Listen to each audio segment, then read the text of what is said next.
அவ்வளோதானா கண்டென்ட் இல்லை அதுதானே உண்மை அப்படின்ற மாதிரி தான் கேட்க தோணுது. ஏன்னா இன்னைக்கான செகண்ட் ப்ரோமோவை பார்க்கும்போது ஒரு விஷயம் கிளியராக தெரியுது. ஃபர்ஸ்ட் ப்ரோமோவில் என்ன பண்ணாங்க, ஒஸ்ட் பர்ஃபார்மன்ஸ்னு 2 பேரை சூஸ் பண்ணாங்க. ஒன்று ஜாக்லின், இன்னொன்று சௌந்தர்யா.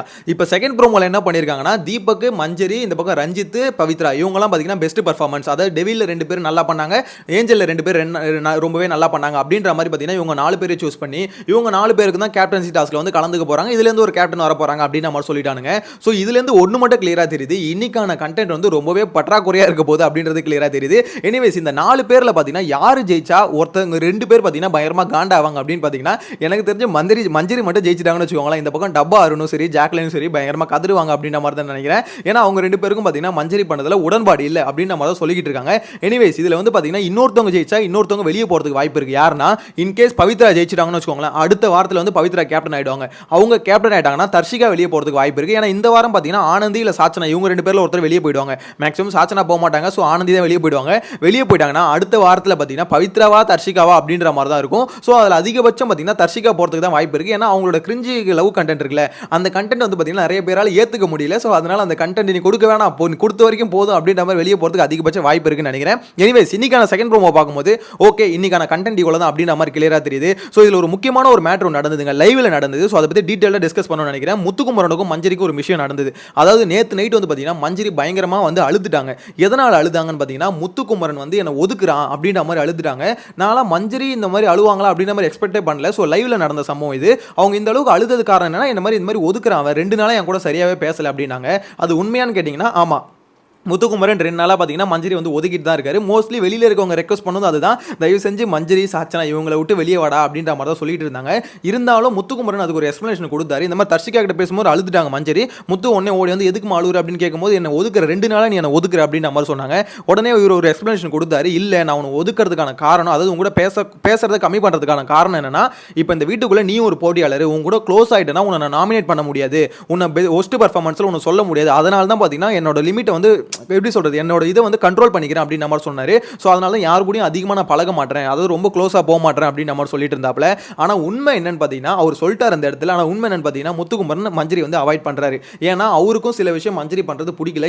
எந்த பர்டிகுலராக எந்த விஷயம் பார்த்தீங்கன்னா இந்த மாதிரி மஞ்சரி வந்து நிறைய இடத்துல சண்டை போடும்போது அந்த ஒரு சண்டை வந்து பார்த்தீங்கன்னா பெருசாகிக்கிட்டே இருக்கு. அதாவது ஒரு சண்டை ஒருத்தர் கூட போட்டாங்கன்னா ஒருத்தரோட முடிச்சுக்கணும். ஆனால் அவங்க என்ன பண்ணுறாங்க, அது ஒருத்தரோட முடிக்க மாட்டாங்க. அது வந்து பார்த்தீங்கன்னா சண்டை பெருசாகி ரொம்ப பெருசாக போயிட்டே இருக்கு. இது வந்து முத்துக்குமரன் 2-3 தடவை சொல்லிட்டாரு. இந்த மாதிரி நீ வந்து ஒரு சண்டை போட்டோன்னா அது அவங்களோட முடிச்சுக்கோ அப்படின்னு மாதிரி சொல்லிட்டாரு. இருந்தாலும் மஞ்சரி அது கேட்குற மாதிரி இல்லை. இதில் வர நடுவில் முத்து இழுத்து விட்டுறாங்களா, முத்துக்குமரன் வந்து இவரும் அந்த சண்டையில் வந்து இன்வால்வ் ஆகிற மாதிரி ஆயிடுது. ஸோ இதுதான் நடந்துகிட்டு இருக்கு. அதனால பார்த்தீங்கன்னா இவர் வந்து மஞ்சரி ஏதாவது ஒரு சண்டையை எடுத்துட்டு வந்து பேச வந்தாலுமே அந்த இடத்துல திருப்பி வந்து பேச்சு கொடுக்க மாட்டாரு. ஸோ இதை வந்து மஞ்சரி நோட் பண்ணிட்டு இருக்காங்க. நோட் பண்ணிட்டு தான் பார்த்தீங்கன்னா அழுதுட்டாங்க. இந்த மாதிரி இவனும் நான் அவாய்ட் பண்ணுறான், என்ன நெகட்டிவ் பர்சன் நினைக்கிறேன் அப்படின்னு மாதிரி சொல்லிட்டு இருந்தாங்க. இன்னைக்கு மார்னிங் பார்த்தீங்கன்னா அதுக்கு ரிப்ளை கொடுக்குற மாதிரி தரமான ஒரு சம்பவத்தை பண்ணியிருந்தாரு ஆக்சுவலாக லைவ்ல. என்னன்னா இப்போ எல்லாருக்கும் பார்த்தீங்கன்னா மார்னிங் ஆக்டிவிட்டின்னு வைப்பாங்களே, அந்த மார்னிங் ஆக்டிவிட்டியில் ஆக்சுவலாக முத்துக்குமரன் வந்து பேசினார். என்ன ஆக்டிவிட்டின்னு பார்த்தீங்கன்னா இந்த வீட்டை விட்டு போகும்போது 2 பெஸ்ட் ஃப்ரெண்ட்ஸ் அதாவது 2 பெஸ்ட் ஃப்ரெண்டாக 2 பேரை வந்து வெளியே கூட்டிட்டு போகணும். அதை வெளியே கூட்டிட்டு மீன்ஸ் வெளியில் போய் இவங்க கூட டச்சில் இருப்போம் அப்படின்ற மாதிரி 2 பேரை சூஸ் பண்ணுங்க. அது மாதிரி வெளியில் போய் இவங்க கூட டச்சிலே இருக்க மாட்டோம் அப்படின்ற மாதிரி 2 பேர் சூஸ் பண்ணுங்க அப்படின்ற மாதிரி சொல்லியிருந்தாங்க. ஸோ இதில் வந்து பார்த்தீங்கன்னா மஞ்சரி வந்து முத்துக்குமரன் சொல்லியிருப்பாப்ல, அதுக்கு ஒன்று காரணம் வந்து பயங்கரமாக ஒன்று சொல்லியிருப்பாப்ல. இந்த மாதிரி அவங்களை எல்லாருமே நீங்கள் நெகட்டிவாக நினைக்கிறீங்க, வீட்டுக்குள்ளே இருக்கவங்களை சொல்லியிருப்பாரு, எல்லாருமே ரொம்ப நெகட்டிவாக அவங்கள நினச்சிக்கிட்டு இருக்கீங்க, ஆனால் ரொம்பவே பாசிட்டிவான ஒரு ஆள் அவங்க அப்படின்ற மாதிரி சொல்லியிருப்பாப்ல. அது மட்டும் இல்லாமல் இன்னொரு விஷயம் என்னன்னா, இந்த பிக் பாஸ் சான்ஸ் முத்துக்குமரன் கிடைக்கும் போது அந்த முதல்ல அதாவது 3 பேர்கிட்ட சொன்னாராம் மொத்தமாவே. ஸோ அந்த 3 பேரில் ஒரு ஆள் வந்து மஞ்சரி தான். ஏன்னா நான் இந்த மாதிரி சான்ஸ் கிடைக்குது அப்படின்னு சொன்னோன்னே அவங்க சந்தோஷப்படுற ஒரு ஆளில் வந்து பார்த்தீங்கன்னா மஞ்சரி அந்த மாதிரி தான் பாசிட்டிவான ஆள் அவங்க. ஆனால் இங்கே வந்து அவங்க நெகட்டிவ்னு இந்த மாதிரி பேர் எடுக்கிறது பார்க்கும்போது கஷ்டமாக இருக்குது அப்படின்னு அவர் பேசியிருப்பாப்ல. சீரியஸாக உண்மையிலேயே இந்த விஷயத்தை வந்து முத்துக்குமரன் சொல்லும் போது நிறைய பேருக்கு தெரியுது. ரஞ்சித் வந்து சொன்னார், முத்து நீ பேசுனது ரொம்ப கரெக்டான பாயிண்ட், ஏன்னா இதை நானே பேசணும்னு நினச்சிட்டு இருந்தேன் அப்படின்னு மாதிரி சொல்லியிருப்பாப்ல. ஏன்னா ஒருத்தவங்களோட கேரக்டர் பர்சனலாக பழகினவங்களுக்கு மட்டும் தான் தெரியும். ஸோ நீ பழகினதுனால தான் நீ வெளியே சொல்கிற அப்படின்னு அது சொன்னது ரொம்பவே நல்ல விஷயம் அப்படின்னு நம்ம சொல்லியிருப்பாப்ல. உண்மையிலேயே மஞ்சரியை பற்றி அவங்க சொன்ன பிறகு தான் வீட்டுக்குள்ளே இருக்க இன்னும் சிலருக்கு வந்து மஞ்சரியோட கேரக்டர் இப்படி தானா அப்படின்ற மாதிரி ரியலைஸே ஆகுது. ஸோ முத்துக்குமரன் நீங்கள் பண்ணது பார்த்தீங்கன்னா உண்மையிலே தரமான ஒரு விஷயம்னு சொல்லணும். ஏன்னா மஞ்சரி எல்லாருமே எப்படி நினச்சிட்டு இருக்காங்க, வீட்டுக்குள்ளேயும் சரி வெளியிலையும் சரி ரொம்பவே நெகட்டிவான ஆளுங்க அப்படின்ற மாதிரி தான் மஞ்சரி நினச்சிட்டு இருக்காங்க. ஆக்சுவலாக மஞ்சரி பண்ணுறது எல்லாமே தப்பு கிடையாது, சில விஷயம் தப்பு இருக்குது. எல்லாருக்குமே பாசிட்டிவ் நெகட்டிவ் இருக்குங்களா, அதே மாதிரி தான் பார்த்தீங்கன்னா மஞ்சரிக்கும் பாசிட்டிவ் இருக்குது நெகட்டிவ் இருக்குது. அவங்க ஒரு பிரச்சனையை வந்து கேட்கறது வந்து அவங்களோட பாசிட்டிவ், ஆனால் அந்த பிரச்சனையை மட்டும் கேட்டுக்கிட்டே இருக்கிறது வந்து அவங்களோட நெகட்டிவ். அதுதான் பார்த்தீங்கன்னா மஞ்சரி கிட்ட முத்துக்குமரன் அவாய்ட் பண்ண சொல்கிறாரு. அவங்களால அதை அவாய்ட் பண்ண முடியல, அவங்க கேட்டால் எனக்கு வந்து அதை நிறுத்த முடியல அப்படின்ற மாதிரி சொல்கிறாங்க. இப்படி கண்ட்ரோலை மீறி போய்டுன்னு சொல்லுவாங்களே, அந்த மாதிரி மஞ்சரிக்கு வந்து கண்ட்ரோலை மீறி போயிடுதுன்னு நினைக்கிறேன். மேபி இதுக்கப்புறம் கொஞ்சம் கண்ட்ரோல் பண்ணிக்கிட்டாங்கன்னா பெட்டராக இருக்கும் அப்படின்ற மாதிரி தான் தோணுது.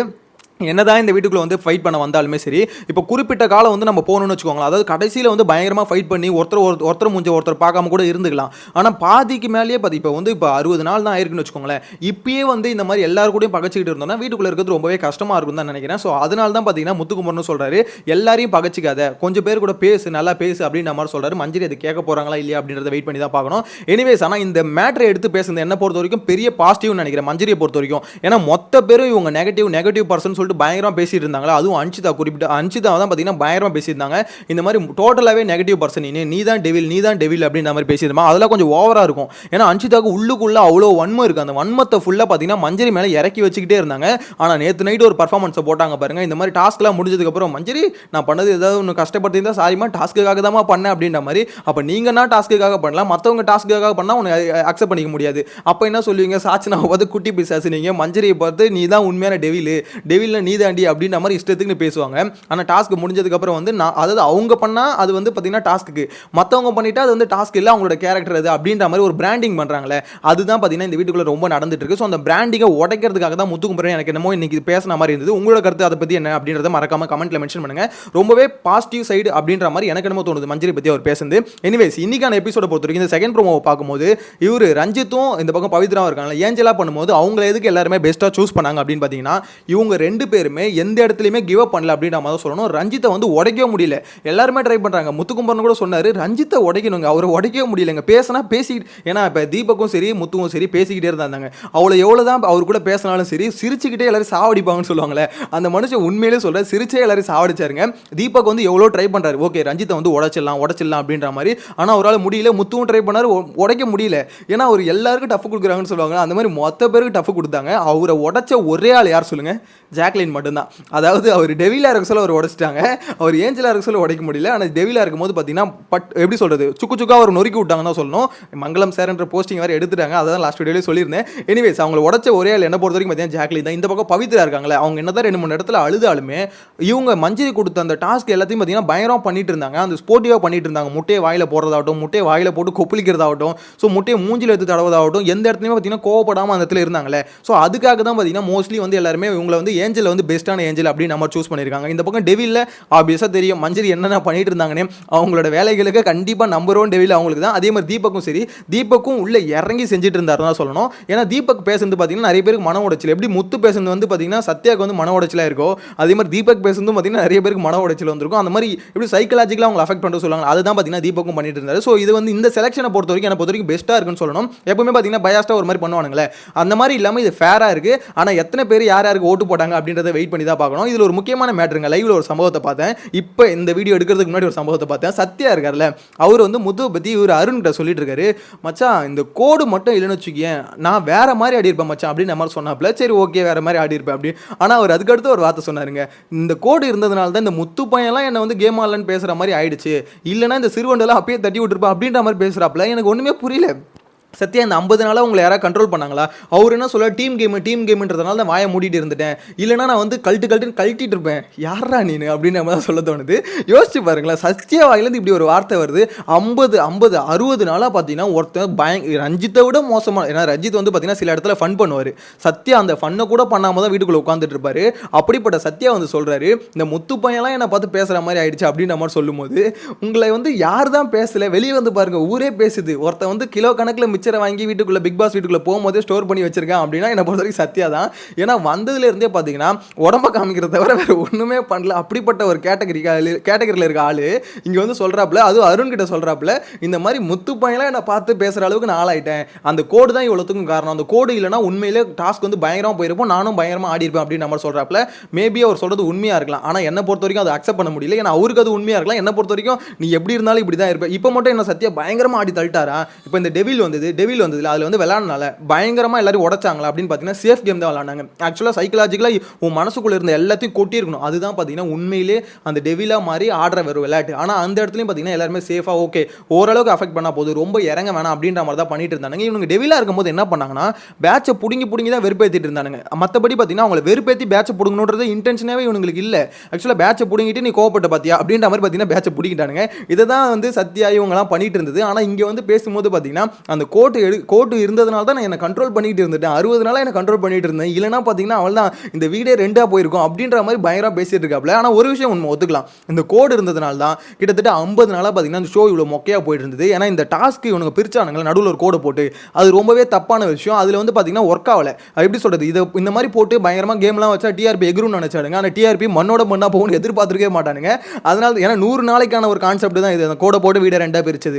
அந்த 100 நாளில் வந்து பார்த்தீங்கன்னா 25 நாள் தாண்டும் போதே உங்களுக்கு தெரிஞ்சிருக்கும் இது வேலைக்கு ஆகாது. ஏன்னா டீமெல்லாம் மாற்ற கிரியேட்டிவ் டீம்லாம் இருக்குல்ல, ஸோ அந்த மாதிரி கிரியேட்டிவ் டீமெல்லாம் மாற்றி வச்சாங்க. பழைய டீமை தூக்கிட்டு அதுக்கடுத்து பிக் பாஸ் சீசன் 7 இருக்கல அந்த டீம் தான் இப்போ ஒர்க் பண்ணிட்டு இருக்காங்க. ஸோ அவங்களெல்லாம் மாற்றதுக்கு காரணம் என்னன்னா, இந்த கோடை வச்சு ஏதாவது இம்ப்ரூவ் பண்ண முடியுமான்லாம் ட்ரை பண்ணாங்க, முடியல. ஏன்னு பார்த்தீங்கன்னா ஃபிசிக்கல் டாஸ்க்கே வைக்க முடியல. இப்போ வைக்கிறாங்களே ஏகப்பட்ட டாஸ்க், இதை வந்து அப்போ வைக்க முடியுமான்னு கேட்டிங்கன்னா வைக்க முடியாது. ஏன்னா இவனுங்க பாய்ஸ் என்ன தான் விளாட்னாலும் ஒரே வார்த்தையில் சொல்லிடுறாங்க, கேர்ள்ஸை வந்து பார்த்தீங்கன்னா நீங்கள் ரொம்ப அக்ரெசிவாக ஆடுறீங்க கேர்ள்ஸ் கிட்ட அப்படின்ற மாதிரி சொல்லி முடிச்சாங்கன்னு இவனுங்க காலி. ஸோ அதனால பார்த்தீங்கன்னா ஃபிசிக்கல் டாஸ்க்கும் வைக்க முடியல. அதே மாதிரி பார்த்தீங்கன்னா இவனுங்க எப்படி சொல்கிறது, இவ ரொம்ப அக்ரெசிவாக ஆடவும் முடியல. அப்படின்னும் போது நம்மளுக்கு பார்க்கும்போது எப்படி இருக்குன்னா, என்னன்னா இது ஷோ ரொம்ப மட்டமாக போகுது அப்படின்ற ஃபீல் தான் இருந்தது. அதனால தான் பார்த்தீங்கன்னா 25 நாளுக்கு அப்புறமே டிசைட் பண்ணிட்டானு இந்த கோடு எடுக்கணும். அதுக்கப்புறம் தான் 50 நாள் கழிச்சு எடுத்தானே. இதை பொறுத்த வரைக்கும் ஃபுல் அண்ட் ஃபுல் பார்த்தீங்கன்னா பிக் பாஸ் இந்த வருஷத்துக்கான அந்த டீம் இருக்காங்களா அவங்க பண்ண தப்பு தான். ஏன்னா இந்த கான்செப்டே தப்பான கான்செப்ட். ஆனால் அதுக்காக மட்டும் சத்யா சொல்றதை வந்து ஏற்றுக்க முடியாதுங்க. அந்த கோடு இருந்ததுனால தான் நான் வந்து பார்த்தீங்கன்னா பயங்கரமாக ஆடாமல் இருந்துட்டேன், இல்லைனா வந்து பூந்து விளையாடி இருப்பேன் அப்படின்ற மாதிரி சொல்லிட்டு இருக்காப்ல. எனக்கு என்னன்னா ஐயோ, எனக்கு அதுவும் அவர் சொல்ற வார்த்தை என்னது, முத்துலாம் என்னை பற்றி பேசுகிற நிலைமைக்கு ஆளாயிட்டேன்டா அப்படின்ற மாதிரி சொல்லிட்டு இருக்காப்ல. அருணுக்கு அது கேட்கும்போது கண்டிப்பாக பார்த்தீங்கன்னா எப்படி இருந்திருக்குன்னா, ஓகே குழுகுள்னு இருந்திருக்கும், ஓகே நம்மள மாதிரியே ஒருத்தர் முத்து மேலே காண்டில் இருக்கானே அப்படின்ற மாதிரி குழுகுள்னு இருக்கும். நான் அது இல்லைன்னு சொல்லலை, இருந்தாலும் சத்யா பேசும்போது தான் சிரிப்பு தான் வருது. உங்களோட கருத்தை மறக்காம கமெண்ட்ல மென்ஷன் பண்ணுங்க. இந்த செகண்ட் ப்ரோமோ பார்க்கும்போது இன்னைக்கான எபிசோடு ஒண்ணுமே இல்லை அப்படின்ற மாதிரி எனக்கு நம்ம தோணுது. கருத்தை கமெண்ட்ல மென்ஷன் பண்ணுங்க. நெக்ஸ்ட் வீடியோல மீட் பண்ணலாம். Bye by.